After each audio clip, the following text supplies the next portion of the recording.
One night in late August of 1557, a Frenchman in his 30s named Martin Guerre was laying in a bed in a makeshift military hospital in St. Quentin, France, writhing around in pain. So a few weeks earlier, Martin had fought in this massive battle between the French and Spanish armies.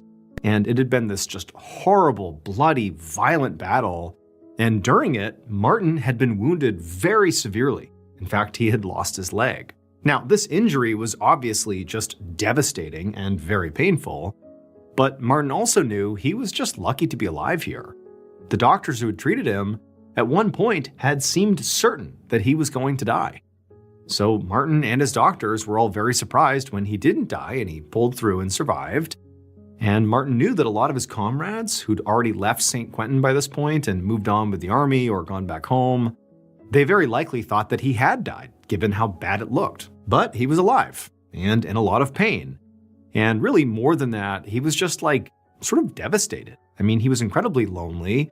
All of his army mates had basically left the hospital or just moved on with their careers or they'd gone home.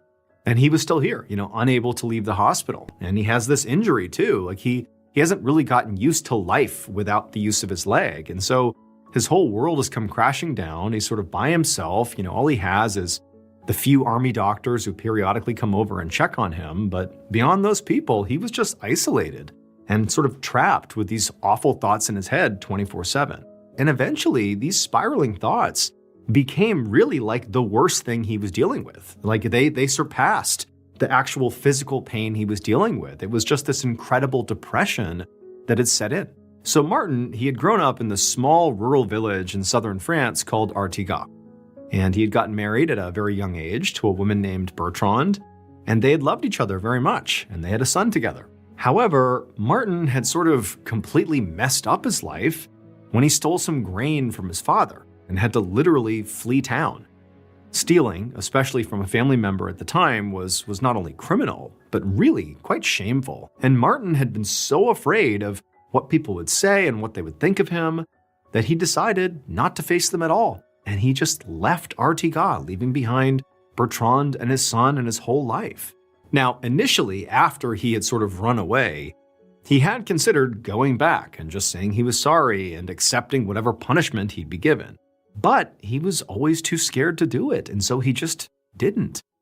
And then before long, he got caught up in this war, and then years had passed by. It's like he's basically just gone. He's been removed from Bertrande and his son's life. He's just out of their lives. He's left them, and now, he's had his leg blown off. And in his mind, in this depressed state he was in, now, he had never really stopped thinking about his former life. He missed his wife terribly, but he's thinking to himself, I'm not the person she married. I'm a different person. I'm a degraded, bad person. She wouldn't even want to be with me at this point. And then beyond Bertrande and his son, and how they would look at him, he also was thinking that he was this thief, this shameful person that the rest of the village would not welcome back. So in his mind, he really felt not just isolated in this hospital, with no army mates nearby, stuck because of this injury, but he's also thinking, I don't even have a place in the world. I have nothing. My life is ruined. And so as Martin lay in the hospital bed, having these horrible thoughts and feeling all this physical pain in his leg, just having this horrible time, he found his mind wandering to somebody else in his life that had been very important to him, his friend Arnaud. He just wished if there was one person that he could talk to right now, it would be him. So Arnaud was a fellow soldier, and before this really horrible battle where Martin lost his leg, the two had been great friends and they bonded because they had a lot in common. They were both from small towns in the south of France, and they even looked the same, they could pass as brothers. So they'd gotten really close and they talked about their lives and they shared a lot with one another. But like everyone else in the military that Martin had been friendly with or just worked with, Arnaud had, moved on. He was no longer here. He had gone somewhere else, wherever the army sent him. And so Arnaud was just yet another person in his life who he wished he could spend more time with, but knew he wouldn't. And so Martin's recovery would take a very long time. He was stuck in a hospital, basically bedridden with these horrible thoughts and this awful pain for weeks and then months. And then years passed by, and Martin still was just a shell of himself. And so he actually was moved to hospice care. However, after getting to hospice, Martin actually didn't die. Like typically hospice care is for people that are at the end of life and that no longer is it about trying to save them, it's about keeping them comfortable until they pass away. But for Martin, he didn't die. He actually got better. And one afternoon in early September of 1560, so now about 3 years or so after he had lost his leg, Martin sat on a bench outside of the hospice that he had been staying in since the war had ended. Now, where he was located was actually just, a few miles from his hometown, Artigas. But despite the now close proximity to, his former life, if you will, to Martin, it felt like, Artigas could have been a million miles away. It couldn't have felt further away for him. So after Martin sort of miraculously healed inside of hospice care and he was outfitted with a wooden prosthetic leg and was told that he could now leave and go about his life, well, it was good on the one hand. He got to go, back into reality, but he still had a lot of health problems as a result of his injuries. And, given this treacherous stretch of time where he had just been stuck in bed having these horrible thoughts, he had completely convinced himself that truly he was like a shell of the man he used to be, and that nobody from his previous life would want him, not his wife, not his son, not anybody. Like he was nothing now. And so even though Martin was better at this point, in his mind, he sort of had resigned himself to simply wasting away and dying all alone. He just figured, even though the doctors say I'm better, that's the path I'm on, and I'm not going to change it. But now, as Martin sat outside on this bench, he heard a voice. And when he looked over at the road in front of the hospice where he heard this voice, he saw there was a man that he had never met before who was clearly walking towards him, like that was the person speaking to him. As the man approached Martin, he asked him, "Are you Martin Gare?" And when Martin slowly nodded, saying, "Yes, I am," this man's face lit up and he explained that he'd been looking all over for him. He said he'd been sent here on behalf of Martin's family back in Artigas, and he wanted to bring Martin back to them. When Martin heard this, he couldn't believe it. I mean, he really was so convinced that he was just destined for a life of shame and agony until he died. And now to hear that his family wants him back, they're looking for him, this was incredible. This was unbelievable. I mean, he really assumed he would never go home again. And now here was this guy saying, "Come with me, let's go home." However, before Martin could ask any follow-up questions, of which he had many, like about his family and what they asked about him, that kind of thing, the man told Martin that actually he had been sent here to get Martin and he was going to bring him home, but first they needed to stop at the courthouse in a city called Toulouse. Martin looked at him like, "What do you mean?" And the man explained the reason behind it, and Martin simply couldn't believe what he was being told. A few days later, on the morning of September 12th, Martin climbed out of a wagon in front of the courthouse in Toulouse, a city about 40 miles away from Artigas. And Martin, he felt butterflies in his stomach as he, used his cane to climb the court steps to get up to the front doors. And then when he got up there, he took a deep breath, threw open the double doors, and stepped inside. And the instant he did, the first thing he saw is the entire courthouse was filled with people, and they all turned to look at him, and everyone's speaking with these hushed voices like, "Oh my goodness, I can't believe it." And that's when Martin realized he had just walked directly in to the middle of a trial. And so Martin, for a second, he just stood there staring back at all these people who were turned to look at him, and he realized that he recognized many of their faces. He saw some of his friends, he saw his uncle Pierre and some of his sisters. He saw his wife, Bertrande, as well as a boy sitting next to her, who must have been his son. And all of these people, they're looking at Martin with just looks of absolute shock on their faces. Like they were completely stunned to see him, and they're all looking at his wooden leg, and they're looking back at him. It was like they couldn't believe he had just walked in here. However, before Martin could really, fully appreciate the emotional moment he was having here, seeing his loved ones after over a decade, he first looked towards the front of the courthouse. And as soon as Martin saw what was up there, he knew that what that man had told him, who came up to him on the bench in front of the hospice, was true. And Martin had to bite his lip to keep from screaming. It would turn out Martin was wrong to believe that, his wife and and the town of Artigas would never accept him back, that he was worthless and should never return. Because his wife Bertrande and the town of Artigas actually did welcome him back. Or so they thought. Because when Martin walked into that courthouse and looked towards the front of the room, what he saw was his long-lost buddy Arnaud from the war. And Arnaud was on trial. Arnaud did not just look like he could be Martin's brother. He looked exactly like Martin. And since Arnaud really had been very disliked in his own hometown for being a con artist, he wanted a fresh start in a new place after he left the army. So, years earlier, while Martin was lying in a makeshift army hospital so badly injured that doctors were telling him he was almost certainly going to die while that was happening, his best bud, Arnaud, was using their likeness and his knowledge of Martin's life from all the times that Martin had confided in his friend to literally steal Martin's life. Arnaud had waltzed into Artigas and told everyone there that he was Martin Guerre. And the entire town not only believed him, they celebrated his return. Arnaud was actually so convincing that even Bertrande had believed Arnaud was her husband, and she had gone on to have 2 additional children with him, believing this was Martin. However, one person, Martin's uncle, Pierre, he just didn't buy it. He thought this guy was a fake. He thought he was an imposter, and he took him to court for fraud. And that trial was why the man had tracked Martin down at the hospice and brought him to Toulouse to help prove to everyone there that, look, Arnaud's an imposter because here's the real Martin. And of course, it worked, because when Martin stepped into that courtroom and his own family laid eyes on him, the actual Martin Guerre, they realized right away that Arnaud truly was a fake. Arnaud was ultimately sentenced to death and hanged in front of Martin's house in Artigas while the entire village watched. As for Bertrande, Martin's wife, she was horrified to learn that she had not recognized her own husband and that she had had 2 kids with a stranger. She begged Martin to forgive her, but he never did.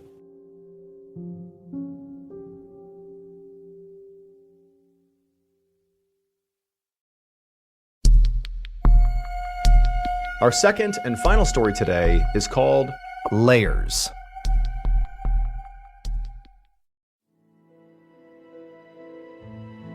One morning in November of 1940, an 84-year-old prospector named Erwin Robertson hiked down a snowy ridge in the Alaskan wilderness. He was pushing this sled that was full of supplies and animal furs, and it was pretty hard. I mean, as he was pushing this thing along, he was working so hard that he was breathing really heavy, and even though it was really cold outside, he could feel himself sweating underneath his clothes, like he was going to be covered in sweat. Now, Erwin knew that what he was doing was, risky. I mean, after all, he certainly was not as young as he used to be, and you don't want to get hurt out here or, totally exhaust yourself out here. I mean, this is the wild.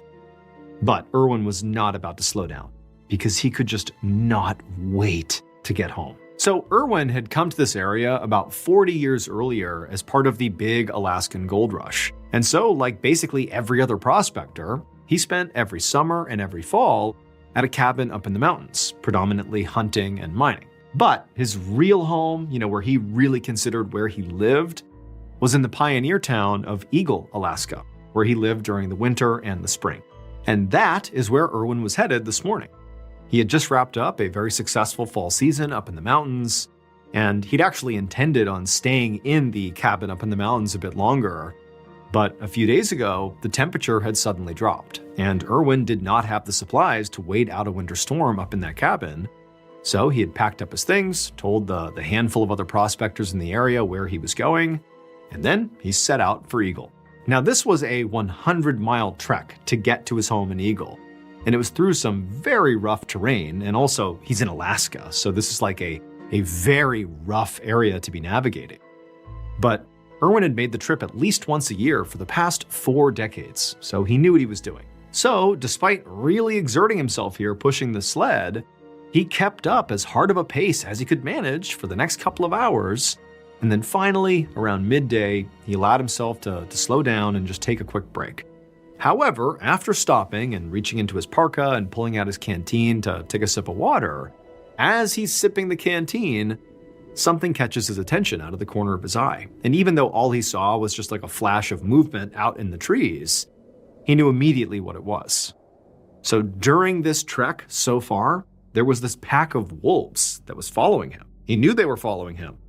But again, this is a man who lived in the wilds of Alaska, and so he was not unaccustomed to running into packs of wolves. He knew they were quite dangerous, especially for a guy who's alone in the woods right now. But he wasn't that concerned. However, he's thinking, okay, they're right over there. I'm going to take a very quick break. He, capped his canteen, put it back in his parka, and he's like, I'm going to keep on moving here. A few hours later, Erwin was a good ways further down the ridge, but he was starting to get cold. In fact, ice had formed on his beard and on his eyelashes. So the temperature had dropped much faster than he had expected, and he was starting to get worried because he knew it was only going to get much worse after the sun went down. And remember, he's been exerting himself this whole time. He's been sweating under his clothes, so he's wet under his clothes.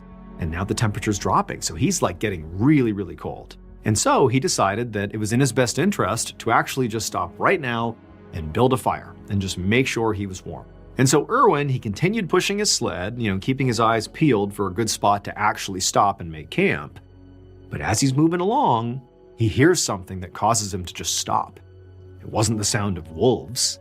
It was the sound of trickling water. And much like the wolves, water was quite dangerous out in the wilds of Alaska. But in many ways, water, especially in a very cold environment like this, was like the most lethal to people. Because getting fully wet in these temperatures basically guaranteed you would freeze to death. So Erwin moved very cautiously forward because, again, all he can do is hear the trickling water. He doesn't know where it is, and he's thinking, I better be careful I don't accidentally step into a creek or something and get wet here. He's already wet from sweating underneath his clothes. He can't afford to get more wet, and so he's moving carefully and cautiously. And then he rounds a bend and he actually sees the source of the sound. It was a creek that had basically completely frozen over, with the exception of a little bit of water that was sort of leaking out and sort of spilling out over the ice itself. And over time, this water that was making the sound and leaking out, it was sort of freezing in layers on the surface of this creek. And so it was kind of like this moundy block of ice that was sitting on top of this creek, but you could clearly see water sort of trickling its way through it. And so when Erwin saw this, he realized that, as long as he was very careful to avoid stepping on the frozen creek itself, that this area would actually make a great spot to spend the night. He could refill his canteen from the little spout of water coming out of the creek. Plus, there were a bunch of dead trees nearby, which were perfect for firewood. And this was good news, because by this point, Erwin was so cold he was shivering. So he parked his sled and then began gathering up some firewood. But as he was going around doing this, he spotted a few of those wolves who had not stopped following him, not very far away from him. They were sort of lingering in the trees, clearly watching him. And for the first time, Erwin started to feel pretty anxious about these wolves. The fact that they were now even closer than the last time he saw them suggested that, one, they're still following him, but two, they're getting braver, they're getting closer. But Erwin's thinking, I can't just continue on here. As much as it makes sense to get away from the wolves, I'm beat physically and I'm soaked, my clothes are wet, I'm getting so cold, I'm gonna die of hypothermia if I'm not careful. I gotta start this fire, I have to make camp here, I just have to. About 20 minutes later, Erwin had gathered up all the wood that he would need, and he piled it all next to his sled, and then he got ready to start his fire. And in this kind of very cold environment, actually starting the fire, the process of igniting the fire, was a potentially very dangerous process. Because in order to light the match, to light the fire, Erwin would have to take off his mittens and expose his hands to the freezing cold. But Erwin had to do it, so he reached down and he bit one of his mittens and pulled it off with his teeth, and then with that hand he reached into his parka and he pulled out his fire kit, which contained these thin scraps of tinder that he would use as fire starting material. Then he grabbed a match and he struck it to light it, but it didn't catch, the head of the match did not catch on fire. And so Erwin tried again, striking the match once more, but it didn't light. And again, he just kept trying over and over, and eventually he just snapped the match in half. Now, Irwin didn't panic because he knew that, in extreme cold, some matches light better than others, and some don't even light at all. And he had seen this happen before, so he wasn't panicking. Instead, he pulled off his other mitten to make sure he had max dexterity here, and he took out the other match, and he held the thing he was striking it against, and he struck this second match, thinking this one will light. But it didn't, and he tried again and again, and he's starting to get a little panicked when finally he strikes the match, and this one does catch.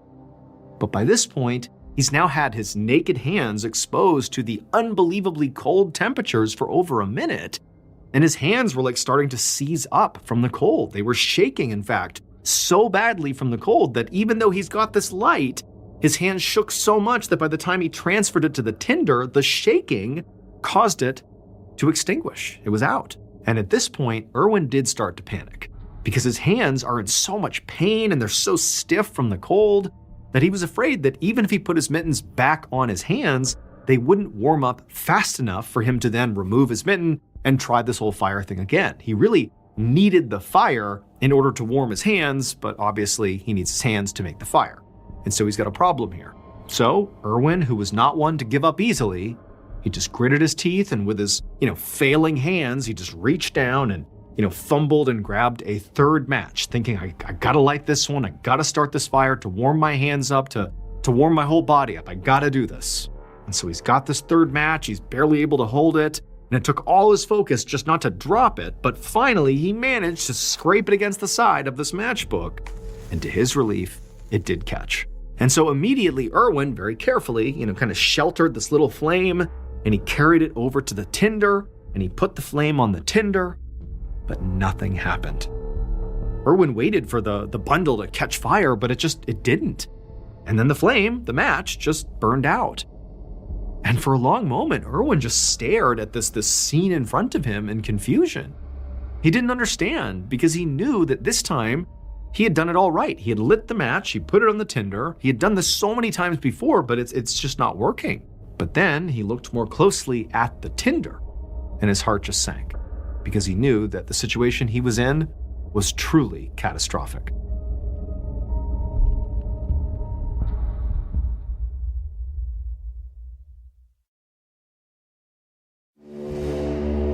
Several days later, there were some people living in Eagle, Alaska, who noticed that Irwin was not in Eagle. He had not arrived. And it didn't make any sense because he had told people when he would be there, and there was no reason he would be late unless something happened. And so these folks were just concerned enough that they went to authorities. And by November 19th, which is almost exactly a week after Irwin had struggled to light that fire, the U.S. Marshal's Office was out in force looking for Irwin. And so on November 19th, a deputy from the U.S. Marshal's Office who was out in the wilderness, a part of this search, he and his team came through these trees and he saw this clearing up ahead, and he noticed there was something in the middle of it. It was a sled that was surrounded by supplies, and it was set up on the bank of a frozen creek. And so immediately the deputy thought, this could be Irwin's sled. He could be nearby. And so he and his men, they rush down to this sled and they look around and they see there's a rifle propped up against a tree, and there's this stack of unused firewood, and there's all this tinder and a bunch of matches that are strewn about on the ground that also don't appear to have been used. But beyond these supplies and these things they're seeing, there was nothing else. Irwin was not here. However, the longer the deputy stood there just looking around, the more he realized what actually must have happened to Irwin. Because after sort of doing an initial scan, he realized there was something else in this clearing that he hadn't noticed at first. Wolf tracks. The deputy told his men that, very likely Irwin has been killed and carried off by wolves here, so follow these tracks and see if we can recover Irwin's body. And so the search party set out to go look. However, pretty quickly, they realized that, as they're following these tracks, that something just seemed off here. It seemed obvious given that Irwin had not shown up yet. He's been found, his stuff's all here, he's not here, and there's these tracks here. It seemed obvious that he must have been killed by wolves, but they don't see any blood anywhere. Wouldn't he have been attacked by his stuff? And there'd be signs of an attack, and then he's been dragged off. There should be a trail of blood or something. Any indication that a struggle happened, but no, it was just tracks, nothing else. And so eventually, as the deputy and his men are just following these tracks sort of farther and farther away from the sled and what they had found near the creek, they stopped and they're like, hold on a minute, like something doesn't add up here. Let's go back and take another look at the actual site where the sled was. Because again, there's no evidence of an actual wolf attack. There's just evidence of wolves. And so they turn around and they follow the wolf tracks back to where the sled is. And they start looking around more closely for, maybe there is some sign of a wolf attack that they missed. And they're looking around and they eventually spot what appeared to be Irwin's tracks. And they began following these, thinking that, maybe Irwin had become hypothermic and confused and wandered off into the woods, and either he died out there or had been attacked out there by wolves, but, let's follow these, and this is bound to lead us to wherever Irwin went. But the footprints, they only led away from the sled like a few feet before doubling back and stopping right at the edge of this frozen creek. And so for a minute, the deputy's looking down, like, trying to make sense of how these tracks just stop right here. Like, did they miss something? Like, where did Irwin go? But then the deputy just literally looked at the creek, towards the center of this frozen creek, which to that point he hadn't really been focusing on. It was like all the things on the land. Now he's looking at the creek itself, and suddenly he knew what happened to Irwin.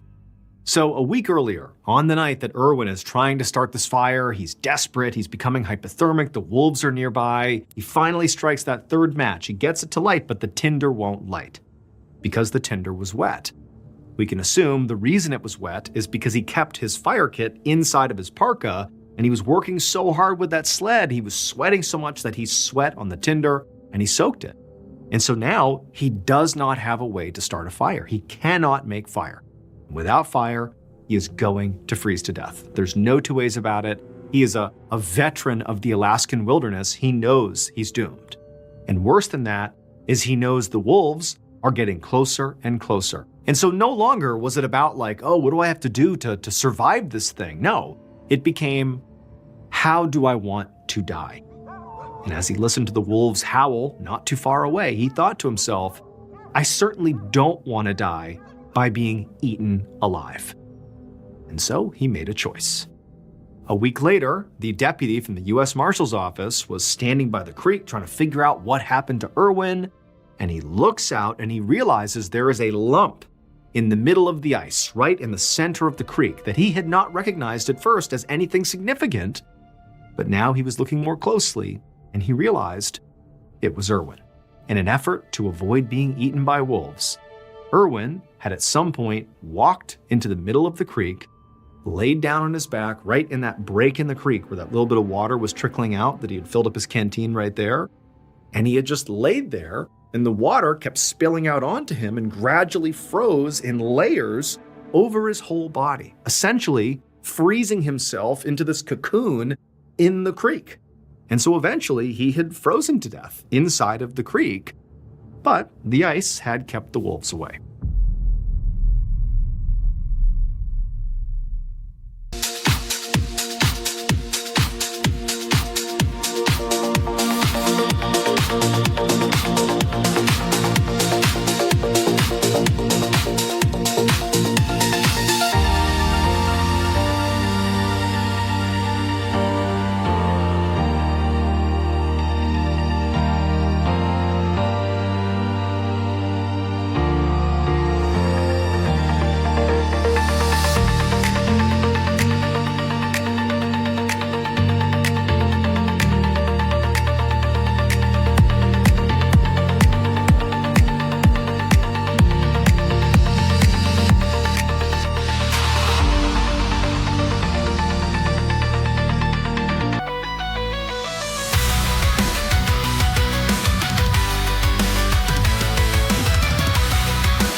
A quick note about our stories: they are all based on true events, but we sometimes use pseudonyms to protect the people involved, and some details are fictionalized for dramatic purposes.